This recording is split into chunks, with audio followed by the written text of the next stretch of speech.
آخری کھجور سامنے رکھ کے بیٹھے ہوتے تھے، اور ایک آدمی اوپر کھڑا ہوتا تھا اور وہ سورج کو ڈوبتا دیکھ رہا ہوتا تھا۔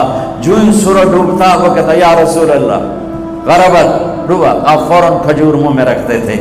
آپ سحری بالکل آخر میں کرتے تھے اور افطاری فوراً کرتے تھے تاکہ امت پہ بھوک کا ٹائم تھوڑے سے تھوڑا ہو۔ یہ رحمت للعالمین ہے۔ آپ افطاری دیر سے، آخری لقمہ، آخری کھجور منہ میں یا آخری لقمہ، اور بلال اذان دیتے تھے، اور ادھر یوں سورج چھپا اور ساتھ ہی لقمہ منہ، ساتھ ہی منہ میں۔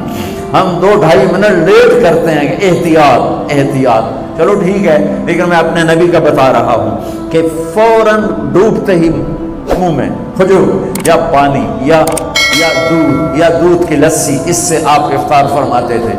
اور ایک واقعہ ہوا، بادل تھے تو بادل میں اندازے سے افطار ہوتا ہے، سب نے افطار کر لیا، میرے نبی نے بھی افطار کر لیا، اور تھوڑی دیر بعد جب نماز پڑھنے کے لیے اٹھے تو بادل ہٹے تو سورج کھڑا ہوا تھا، تو وہ روزہ سب کا قضا ہوا۔ پھر رمضان کے بعد سارے مدینے نے، میرے محبوب نے بھی وہ روزہ دوبارہ قضا کیا۔ تو میرے بھائیوں، اس مہینے میں اللہ نے قرآن کو اتارا، اس میں لیلۃ القدر کو اتارا، اس میں اللہ تعالیٰ نے مسلمانوں کو پہلی دفعہ فتح عطا فرمائی، جنگ بدر کی فتح کا تحفہ رمضان میں، مکے کی فتح کا تحفہ رمضان میں، جس سے اللہ بہت بڑا اور اللہ کا حبیب بہت بڑا۔ پھر اللہ نے اپنے حبیب کو امت بھی اسی کے حساب سے دی۔ میں تھوڑا فرق بتاؤں موسیٰ علیہ السلام کی امت اور میرے نبی کی امت کی۔ موسیٰ علیہ السلام کی قوم آگے موسیٰ پیچھے ہارون، اور چلتے چلتے سمندر پہنچے، آگے آ گیا سمندر، پیچھے آ گیا فرعون۔ قال اصحاب موسیٰ، موسیٰ علیہ السلام کے ساتھی صحابہ، اس میں طنز ہے کہ اتنی صحبت اٹھا کے بھی عقل نہ آئی۔ قال اصحاب موسیٰ، بنو اسرائیل نہیں کہا، اصحاب موسیٰ کہا، کہ ان کے لیے اس میں لان تان ہے کہ اتنی صحبت کے بعد بھی تمہارا ایمان یقین نہ بنا۔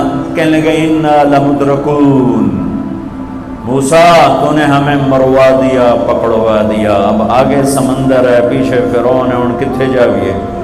ان کو نہ موسیٰ علیہ السلام کا فکر ہوا اور نہ ہارون علیہ السلام، انہیں اپنی پڑ گئی۔ تو موسیٰ علیہ السلام نے کہا کلا کا ترجمہ جو بھی ہے وہ صحیح ہے، ہرگز نہیں، پر میں اس کا ترجمہ نہیں، اس کی مراد یہ بیان کرتا ہوں کہ موسیٰ علیہ السلام نے کہا تسی ہو تو لتراں دے لے، یا تو فرعون دا لتر پوے یا تو سمندر دی موج پوے، لیکن ان معی ربی، میرا رب میرے ساتھ ہے، وہ مجھے راستہ دے گا، میری طفیل تمہیں بھی دے گا۔ 40 سال کی صحبت کے بعد اور اتنے بڑے بڑے معجزے دیکھنے کے بعد کہنے کہ تو نے مروا دیا۔ یہ تصویر ہے موسیٰ علیہ السلام کی قوم کی۔ اب میں تصویر پیش کرتا ہوں اپنے نبی کی امت کی۔ 27 صفر کی رات ہے، جمعہ کی رات ہے، آج ہجرت کی پہلی رات ہے، میرے نبی اور صدیق دونوں ہجرت کے لیے نکل رہے ہیں۔ میرے نبی پنجوں کے بل چل رہے ہیں تاکہ پاؤں کا نشان کھوجی پہچان نہ لے۔ ابو بکر کبھی آپ کے آگے چلتے ہیں، کبھی پیچھے چلتے ہیں۔ موسیٰ علیہ السلام کی قوم نے کہا تو نے مروا دیا، اب کیا کریں؟ ابو بکر کبھی آگے کبھی پیچھے، کبھی آگے کبھی پیچھے، اور 3 میل کا فاصلہ ہے۔ آپ نے کہا ابو بکر کیا کرتے ہو، کبھی آگے کبھی پیچھے، کبھی میرے آگے ہو جاتے ہو، کبھی میرے پیچھے ہو جاتے ہو۔ کہ یا رسول اللہ اخاف الرصد فامشی امامک، اخاف الطلب فامشی خلفک، یا رسول اللہ۔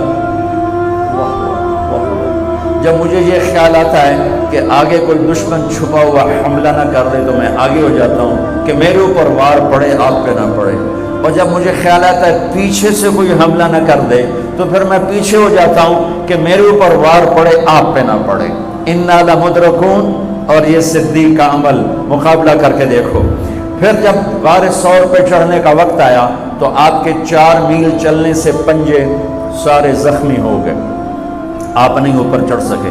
ابو بکر نے آپ کو کمر پہ بٹھایا اور پورا پہاڑ اوپر لے کر گیا، پورا غار کے دروازے پر جا کر آپ کو باہر کھڑا کر دیا۔ رسول اندر نہیں آئیں گے، آپ اندر گئے، اندھیرا تھا، ٹٹول کے سارے غار کے سوراخ پتھروں سے بند کیے، سوراخ باقی رہ گئے، پگڑی اتاری اور پھاڑ کے سوراخ بند کیے، پھر سوراخ باقی رہ گئے تو کرتا اتارا اور پھاڑ کے سوراخ بند کیے، سارے سوراخ بند کر کے ایک باقی تھا جس میں سانپ تھا، اس میں اپنی ایڑی ڈال دی۔ یہ جو سانپ ڈس رہا تھا، اس میں علماء نے ایک بات عجب فرمائی ہے کہ وہ اپنے سانپ ہونے کی فطرت سے نہیں ڈس رہا تھا، وہ احتجاج کر رہا تھا ایڑی ہٹا، میں بھی دربار نبوت کا دیدار کرنا چاہتا ہوں۔